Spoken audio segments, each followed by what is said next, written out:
I don't think so. That one wasn't good. Just roll it, man. There you go. Oh, I thought we were going to get the little riff that comes after it. Guys, it is 5 o'clock on Monday.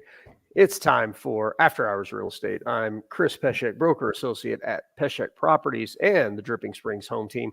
And I may as well shout out, man, I've got a new website, austinrealestate512.com.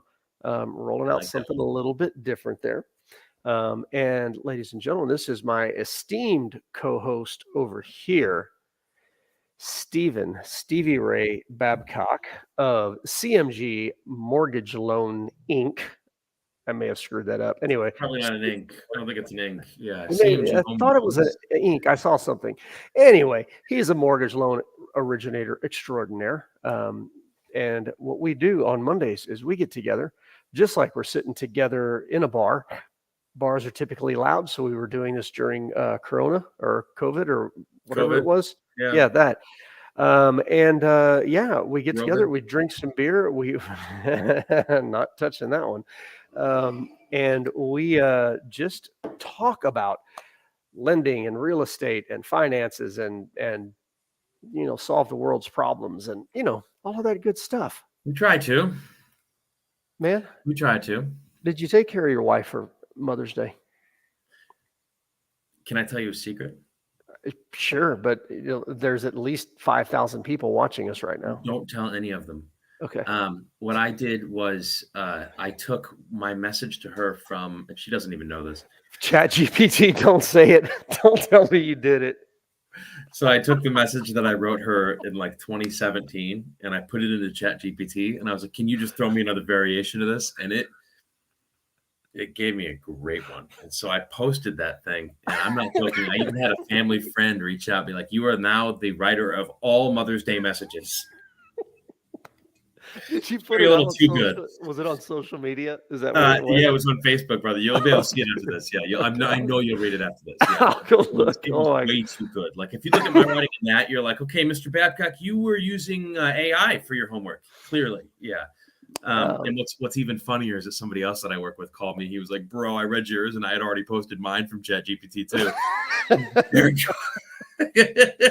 I won't out him. I will never tell Toby. I promise you, I will never tell her. Honestly, I went out of my way to do something very nice for her and thought about her. And that's right. What if I got a little bit of help with putting it together? You took the time. That's how I'm justifying it. You took the time to do it, man, and that's like that says everything, right? I edited it too. There was like 3 more paragraphs. So I'm like, this is a book. Let's get rid of this. Yeah, I mean, it was great though. Bravo. Thanks. Guys, as always, we would enjoy if you join the conversation. Right now in the comments, blast Steven for using ChatGPT to write his wife a Mother's Day. It used my words. Okay. It used my words from a few years ago. But frankly, I feel the same way. Yeah. No, he didn't steal it. It was his whole... It was his own words. His own words. No, I didn't steal it. I copied and pasted it, and edited it. Right now on a video. So technically, I think I've referenced it. And you edited it, so it's still your own words. No, what I did was have it rephrase my words, but it really rephrased them. It used a lot of them. We jumped ahead of where we typically are. You just opened yours. What are you drinking, man? The Youngling. See, it's backwards on my, sounds fishy. Yeah, well, Shelly, the thing that matters is that I care about my wife and I thought about it. And I made sure the world knew about it. And it's not like you posted it at 9:00 last night, right? No, I definitely posted it in the morning before she even woke up. And that's the thing. She was on your mind before she even woke up. I took both kids downstairs. I let her sleep in. I made her coffee that she almost missed because of the 1.5 hour or 2.5 hour thing. Yeah. Last Stand Brewing. Excellent. That's good. Fuzzy Luscious, little local brewing company here. Used to be in Dripping Springs. Now they're in South Austin. Okay. All right. You know me, a good IPA. So, well, man, so what are the rates? Post that one. Put that one up there. That's what I need to see. No, she asked what the rates are. No, she didn't. She said you're a good man. Yes, sir. Uh-oh. Well, I'm doing my show right now. Can we talk about it when it's over? You want to come here and say hi to the camera? Come here. Take that off your head, though, okay? Here we go. Come here. Hi. This is Wit. What's up, little big man? How are you? I'm all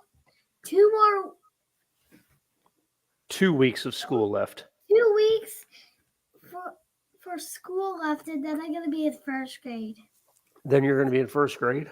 First grade. You know what that means? What? That means your dad is old.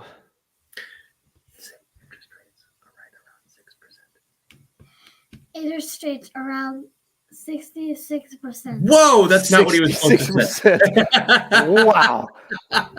My job is gone. Right around 6%, I would say right now. Yeah, what's funny 6%. Is they were a lot better last week. They've come down like 50, 60 basis points ish. And so I'm going to give you props because we have a we have a mutual client or two clients. And first of all, if you don't know what this means, you need to call Stephen. CMG allows buyers to float their rate down as you get closer to closing. And so Stephen was holding them off. You know, they're watching the rates. The day before they signed, Stephen's like, "Yep, y'all need to. I think you need to go ahead and lock them in." They locked him in. The next day, the rates went up 75 basis points. You know, or not up 75. The bonds went up. So the problem with saying up and bonds is that people hear rates, and when bonds go up, rates go down. When bonds go down, rates go up. Right. I did it backwards. Yeah. Bottom line is, yeah, things got a lot worse. Then they got a lot better for a while, and then they got worse again. And it was like, okay, so when do we roll this dice and relock? You know, it's not relock; it's floating down. And by the way, it can't just float a little bit. You know, you can't just have a tiny improvement in the market. Yeah. All lenders, we have to buy insurance policies when we lock you in. Most people are totally unaware of that. Most lenders are unaware of that, right? And so if you want to cancel the insurance policy, you have to pay a fee to cancel it, then to relock at the new rate, right? So great. Yay, rates are better. We still have to pay for it, right? Yeah. So it has to go a lot better, not just a tiny bit better, right? And in our case, it's roughly 0.5%. So, you know, and in points, sorry. So 0.5 in points, right? But not in percentage. It's a difference. Right. There's a difference. But long story short is, yeah, I got them in when the rates, man, I timed that day so well looking back on it. I basically got them almost at the top of the day, which was 100. No, it was 50. I think it was like 51 basis points better than when I locked them in, something like that. It was a little more than 50. It was whatever it was. It saved them $1,100 at closing. That's insane. Yeah, and you know, over what they'd already locked in for. Thank you, sir. Appreciate that. And then the very next trading day, it lost another 50 basis points. It was just really, really, really good timing. Perfect timing. I've done that a lot recently. I would like to knock on wood because no one can do that a lot. I don't care who you are. You will get it wrong. You know, I don't care how smart you are. And I'm not claiming to be really smart, but you know, I am really smart. Yeah. You're pretty smart. I'll give you that. I appreciate that very much. I've always room for growth. There you go. Fair enough. Now let's talk about my favorite topic, because you know right now buyers are scared to buy because interest rates and all this other stuff, and you know the market bubble is going to burst, right? So I love talking about what I first learned about back in January. And if you guys follow this channel or you follow me on Facebook or Instagram or YouTube, I went on a giant rant about how if you're waiting on the sidelines, you're going to be sorely mistaken in terms of falling house prices and all this other stuff. So the other article I sent you this morning was talking about how people who are flipping houses are going to be holding on to them and not putting them for sale. They're going to be renting them out. And that's another thing that's going to be a hit to the supply of homes to purchase. And so that's another, in addition to builders not building, and we've talked at length about that, in addition to homeowners who are in their homes not moving because they've got great interest rates. And we've talked about that. Now you've got flippers who it's become more valuable for houses that they may have bought last year. It's become more valuable for them to, instead of sell them, to lease them out at least for a while. And so that housing supply just keeps getting smaller and You know what, smaller. though? I would like to take this opportunity to interrupt you Go for and to say that when you buy a house, the reason it's such a popular asset is because there's so many things you can do with it. There's so many exit strategies, and you've just illustrated one. Oh man, the market is really rough. I don't think we can sell. Guess what? You can lease. You can rent it. You can lease it. You can rent to own. You can do owner financing. There's so many different options that you have. You can sell it, right? At any given time, you've got a bunch of different options for properties. Yeah. Makes it one of the most versatile things. You can even take money out of it without getting rid of it. Right. And that, well, I was going to say, that brings us back to these mutual clients that we have where they are not selling their first house. We talked about that. Yeah. I mean, we talked about them specifically on here before where, they thought they were going to sell it. And then, thanks to you and a little bit of encouragement from me, they're getting that sucker ready to list right now for rent. And when they move out of, into their new house, they're going to have a nice little rental property that I think they owe 13 years left on their mortgage or something. By the time their kids are grown, somebody else is going to have paid over half of their mortgage and they're going to own a house free and clear. Let me tell you what else we did for them. And I didn't actually recommend this, except that they were like, no, we are never going to leave. We are also not looking to refinance. They don't want to spend a lot of money to do another refinance later. So they want to get a good rate now. It's like, okay, fine. So, you can buy a rate to a certain degree, right? Eventually you get cut off from how low you can go on the rate, right? But okay, so you take the rate as low as you can. And for them, every eighth we went lower, it saved, I believe it was $23. Maybe it was 33. It was somewhere around a month. Let's call it $30 a month. Okay, so $30 a month. So 1/8 lower, $30 a month. Another eighth lower, $30 a month. Fine. We got all the way to the bottom, but the difference between that last eighth was a lot more than the eighth before it, right? It got astronomically more expensive. Yeah. So what we did is we took it up an eighth. So we saved that huge amount of money. And then we spent much lesser amount of money to buy out of the mortgage insurance. And that saved them almost $90 a month, I think it was. So I wasn't aware of that. Are you doing an upfront mortgage insurance? We are, single premium. Okay. Yeah. Yep. So what they ended up doing was, instead of taking the lowest rate, which would have saved them, X number of dollars, right? Another $30, they basically. Went up a little higher in the rate, bought out of something else, and saved an extra $60. And for less money. And I mean, dude, it was just a really cool solution for them. It was kind of fun. It was a really fun loan to do. I haven't done something like that in a long time. Yeah. That's cool when you start working on the puzzle pieces and they just kind of fit together and yeah. But I mean, that's one of the things. And again, with these clients, I mean, they're open to exploring stuff. Like they want to understand how the pieces fit together. And I mean, when you're dealing with somebody like that, that's open and transparent and willing to work with you and kind of kick ideas back and forth. That's what you get. That's how you get your best. I don't want to say your best rate, but that's how you get your best deal on a mortgage, is being able to have open conversations with your lender, I think. Yeah. What's frustrating, there's a few frustrating things about being a lender. And one of them is that there is no simple number when you ask me what's my payment. Yeah, I can tell you a number, but we can really manipulate it a lot if you want to play around with the numbers. And so it's just never so cut and dry. It just really isn't. Yep. The other thing that really ticks me off about this neighborhood that we live in are the tax rates, because someone will say, well, how much house can I afford? And I'm like, well, where are you shopping? And they're like, I don't know, anywhere around Austin. Well, shoot, somewhere between 300 and 450. Do you know what I mean? Yeah. Like, depending on the tax rate, like, I don't know, and then, but then it's even worse is someone that doesn't really know where they're shopping and they're going to do a duplex as a primary residence.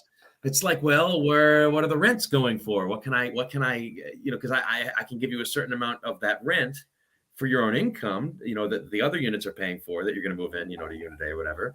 And then the point is how much money can I afford per month? Right. So I guess I should probably, now that I'm saying it out loud, I'm going to use my app a lot more so people can use the app. Yeah, you've got to. And people, if y'all don't realize, and tax rates are not set the whole area or the whole county or the whole city. I mean, Yeah. you've got public improvement districts, you've got municipal utility districts, you've got all kinds of things that affect tax rates.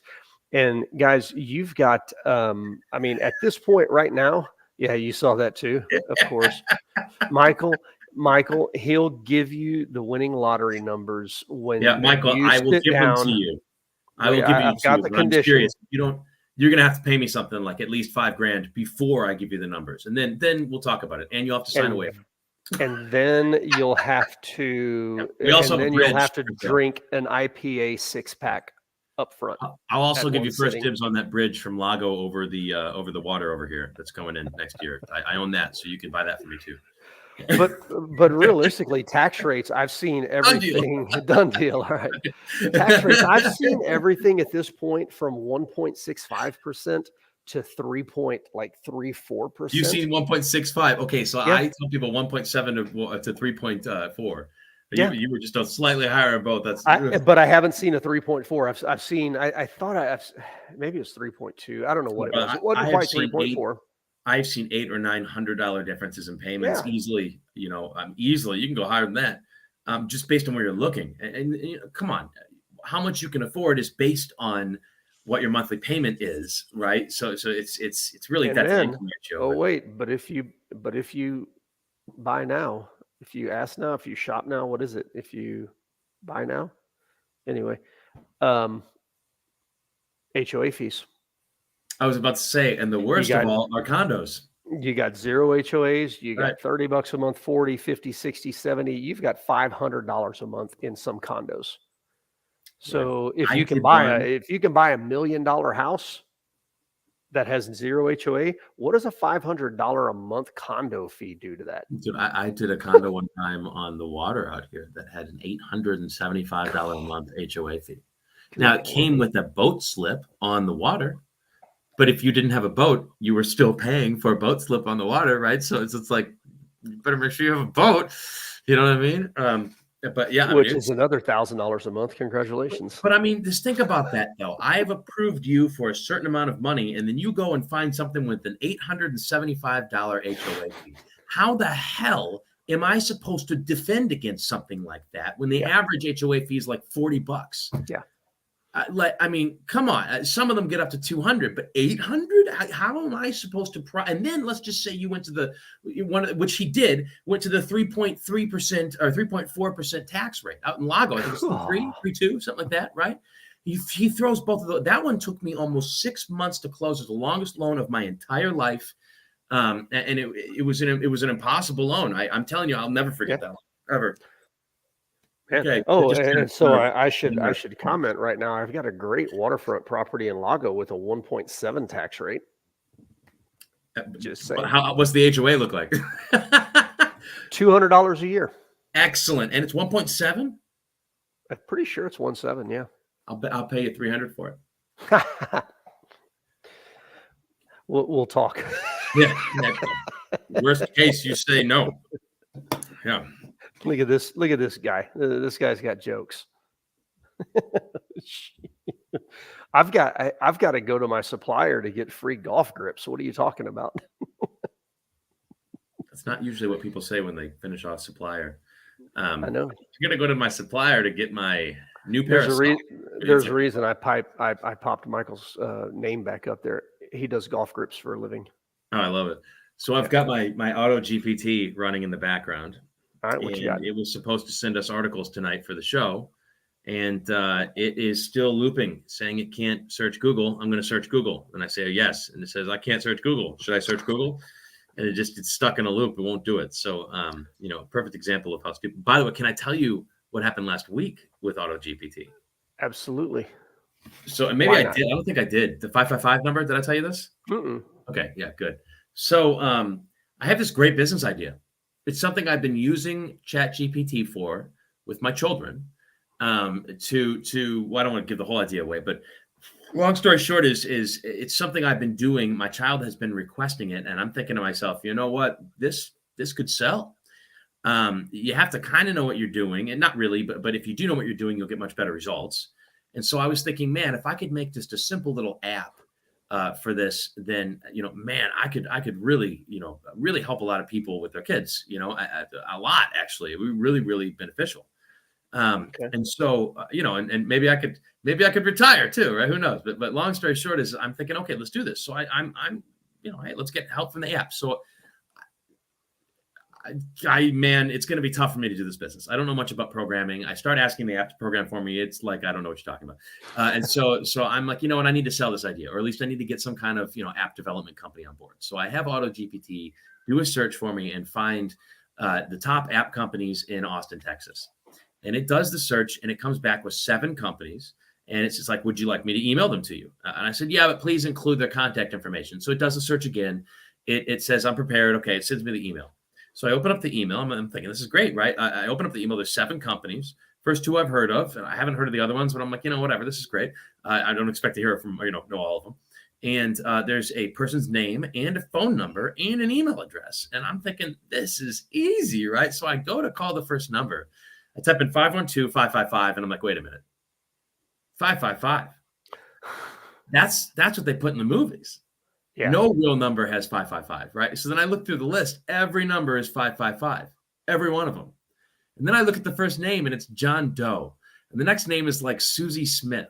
And the next name is like Billy Q. And I'm sitting there thinking to myself, like, wait a second. And so I go back to the chat or the AutoGPT, and I'm like, these look fake to me. Can you send me the web addresses of the company, where you got this information, so that I can double check your work?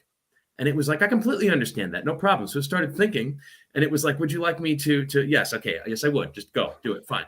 And so then it starts thinking, it gets the first 2 companies. It gets the real names, real phone numbers, real emails. And then the other 5 were totally fake. It replaced them with real companies and took a lot longer the second time around to do it.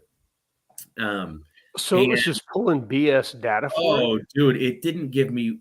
The only thing that was real were 2 company names. That was it. Not even the web addresses were real. They were made up. Interesting. All of it was made up. It was like, it was almost like a lazy teenager. Like, I'll do just enough to get by. We'll see if the teacher notices, right? And then when I was like, this looks like a lie, I need you to confirm this. It confirmed everything. It did it perfectly. It did it just right. It sent it all over to me. Now, the other part of it was that it was a lazy search. It was like the first one was an app development company. The second one was an app development like something, but not a company that helps with app development. It was more like a company that makes tools for app development or something like that. Right. And then the rest were of that caliber. It wasn't what I was looking for. Keep in mind, I'm using Chat GPT 3.5, not 4, the new one, right? But man, it's a liar. It makes stuff up, man. It absolutely makes things up. Remember on the show last week, we saw stuff that was just years old, not relevant at all. So what are you looking at right? Are you looking at the articles right now that I sent? I popped into them to see. Yep. Anyway, so I mean, it's a really great tool, but if you don't have access to the new stuff, it's not really, at least 4.0 or whatnot, it doesn't really work. It does, it's not really well. Well, it depends on what you're doing, I guess. Well, yeah, that's the thing, and it's all about kind of what are you doing. But anyway. So you read through the articles. Anything relevant? It's fine. What was you did okay, Steve? I'm going back. It was just basic stuff, right? That we've talked about. One of them kind of. What happens? The risk-free rates turn out to be full of risk. The debt ceiling deal, because that's a hot topic right now, right? Well, be more specific. What risk-free rates? It's talking about, and that's what I was just trying to figure out. I'll tell you. It's what I said on the show. When the banks are failing, they get access to basically free money from the government. They don't get access to it. They can sell their assets to the government for what they bought them for. So, hey, man, I know you're in trouble. I'll tell you what, I'll let you sell your car back to me for the $32,000 that you paid for it. Only thing is, in 2 years, I'm going to need you to pay that loan back, and hopefully the car's really worth that at that point, right? And okay, and they're not really. It's kind of hard to explain, but they're not really holding on to the car, or not really like taking the car to resell it. They're just taking it, like holding on to it as collateral, right? long story short is that if those assets don't come back in value, and they're looking like they won't, then the banks won't repay the government, and they will default on their loans, and then the taxpayer foots the bill, all of it. Unfortunately, yeah. That's what the article's talking about. Right. And so that's the thing. Well, and I took it a little bit differently as well, where but it's kind of the same thing where you are, okay, you buy these bonds, okay, and the bonds are guaranteed, but if they're worth $1, but they're bought for 10 cents, now all of a sudden your guarantee isn't worth jack. Yeah, it's pretty bad. The other thing that was just a bombshell last week was the third quarter information released from the Fed just recently, third quarter of last year of 2022, where they discovered that more than 700 banks were insolvent. Now, how do they define insolvent? That means they had 50% or less of the capital that they're supposed to have in assets. So in other words, like, look, Chris, I need you to hold on to this $500,000 for me. Actually, let's make it $1 million to make the math easier. Chris, I have $1 million. I need to deposit it in the bank of Chris, right? Well, Chris, you buy assets. What assets do you know? Property, right? Great. So you buy $1 million property with my money because that's what you're supposed to do if you're a bank. You're not supposed to hold on to the money. The banking system says, no, we're doing fractional banking now. You can only hold on to 10% of it. You've got to spend 90% of it, right? Okay, great. At least not for long periods of time. But whatever. Bottom line is that now you have to spend my money. So you take my $1 million and you buy a $1 million property. Well, then there's a market crash, like a 2008 or 2023.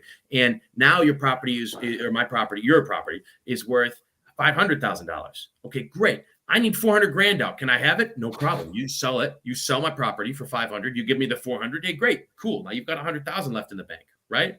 Okay, now the next person comes along and says, I need my money back. And all of a sudden, you don't have enough left when you sell their stuff. Now you're insolvent. Okay, now the government's come and said, hey, this is what we'll do.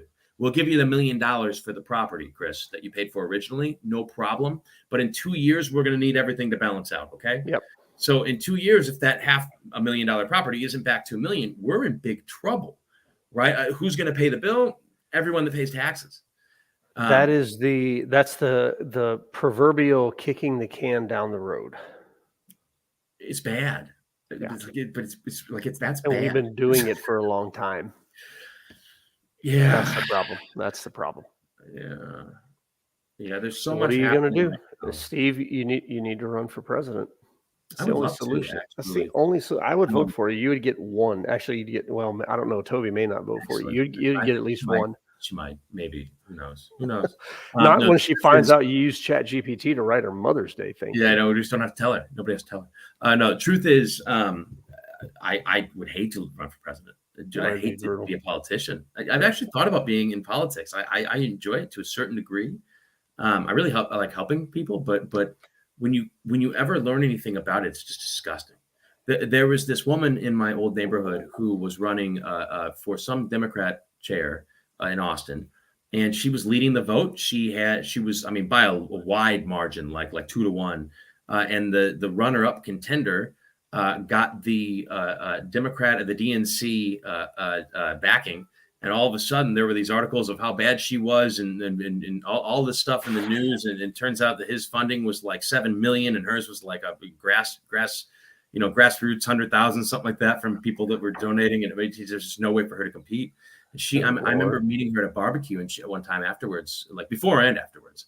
And she's like, man, once that machine hits you, it doesn't matter if you're on their side or not, they will remove you, and it's just an ugly, crazy. I have no interest in seeing anything like that.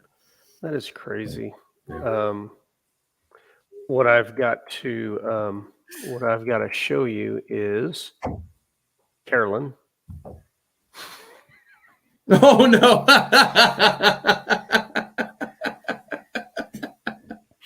Yes, I did. But they were my words and they were rewritten. So it wasn't plagiarized. I didn't have it do it for me. I said, here are my words from 2017. Can you reword them for me? So I don't think it's not what you guys are saying. Maybe it is, right? But I had AI help me a little bit. Okay. It was great. That's pretty So wrong. Good choice Jesus. right there. Oh, come on now. Yeah, it is, dude. No, Oh, it's not. no.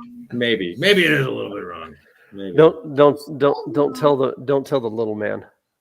Truth is, I haven't used social He'll- media like at all, and I got yelled at a few years ago because she was like, "Everybody else says nice things. I want you to say something nice. I know you never use it. If it's the only post for the year, I'm like, okay, fine. No, Just that's say important. something You no nice. problem."